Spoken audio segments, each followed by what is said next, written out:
All right, let's jump right in. Today, we're going to break down the official Scrum Guide. We're going to demystify one of the most popular frameworks out there for tackling, really complex work. I mean, this is a question we all face, right? How do you actually solve tricky problems when everything around you is constantly changing? It doesn't matter if you're building software, doing research, or trying to launch a new product. The path forward is almost never a straight line. So what do? Well, here's one answer: Scrum. And this is the official definition, straight from the source. The words that really jump out here are lightweight, adaptive, and complex problems. The key thing to remember is that Scrum isn't some huge, heavy, rigid process. It's more like a flexible container for dealing with uncertainty and actually creating value. Okay, so to really get Scrum, we need to look at the philosophy it's built on. What's the core idea? What makes it all tick? It all comes down to this one word: empiricism. And really, all that means is that we accept we can't know everything up front. So instead of making a massive, super detailed plan and just hoping for the best, we learn by doing. We make decisions based on what we can actually see and experience, not just on theory. Now, this whole learn-as-you-go approach doesn't just happen by itself. It's actually held up by three really powerful pillars that are the foundation for the entire framework. And this shows you the engine of Scrum perfectly. First, you need transparency. The work has to be visible to everybody involved. When everything's out in the open, that allows for inspection. You can frequently check your progress against your goals.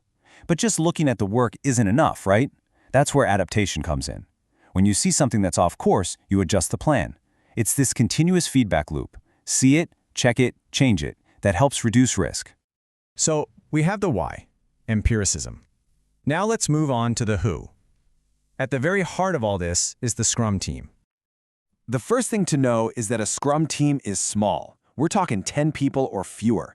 And that's not some random number. Smaller teams just communicate better, they stay nimble, and they're usually way more productive. If a team gets too big, the guide is pretty clear. You should probably split it. And what's really special about these teams is how empowered they are. They're self-managing, which means nobody from the outside tells them how to do their work. They figure that out. They're also cross-functional, which is just a way of saying they have all the skills they need right there on the team to get the job done. And, this is a big one, they are laser-focused on one objective at a time. Now within that team, there are three specific accountabilities. First, you have the product owner. Their whole job is to maximize the value of what the team is building. Then there's the Scrum Master. They aren't a boss. They're a true leader who serves the team, kind of like a coach, helping them be effective and removing any roadblocks. And finally, you have the developers. They're the experts who actually build the usable product. No hierarchy, just three distinct roles working together. Okay, so we've got our team, but what do they actually do? This brings us to the rhythm of Scrum, the events that give it structure and create those chances for inspection and adaptation. The Scrum Guide uses this fantastic metaphor. The sprint is the central event. It's a container for all the other work and meetings. It really is the pulse of the team. Sprints provide a really steady rhythm. By keeping them short, a month or less, the team creates predictability and limits risk. A new sprint starts immediately after the last one finishes, which guarantees this continuous flow of learning and delivering value. And every single sprint follows the same cycle. It kicks off with sprint planning, where the team figures out what they can deliver. Every day, the developers have a daily scrum, a quick 15-minute huddle to check progress. At the end of the sprint, there's a sprint review, where they show stakeholders what they built. And finally, the team gets together for a sprint retrospective to figure out how to get even better next time. So we've covered the why, who, how, and when. The final piece of the puzzle is the what. These are the artifacts that make the work and value transparent to everyone. Okay, so this is really crucial. Each of the three artifacts has a commitment that gives it focus and brings it to life. You have the product backlog, the master to-do list, and its commitment is the product goal, the long-term vision. Then you have the sprint backlog, the plan for this current sprint, and its commitment is the sprint goal.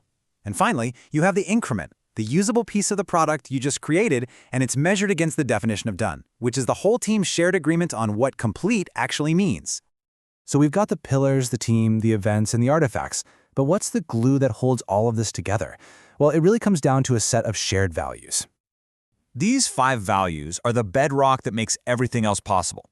It starts with commitment to the team's goals and the focus to make real progress. It requires openness about challenges and a deep respect for each other as capable professionals. And finally, it takes courage to tackle the tough problems and do the right thing. And this is where the magic happens. When a team truly lives by these values, those pillars we talked about, transparency, inspection, and adaptation, they stop being just concepts and they become real. This is what builds the trust that a self-managing team absolutely needs to thrive.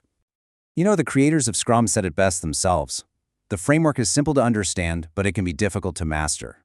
Why? Because it tends to expose all the dysfunctions in an organization. Their advice is clear. Don't just pick and choose the parts you like, try it as a whole. Ultimately, Scrum is just a framework. It provides the essential rules and boundaries. But the creativity, the intelligence, the real value, that all comes from the people using it. It is not a silver bullet, but it is an incredibly powerful tool for navigating complexity. So the real question is, what will you and your team do with it?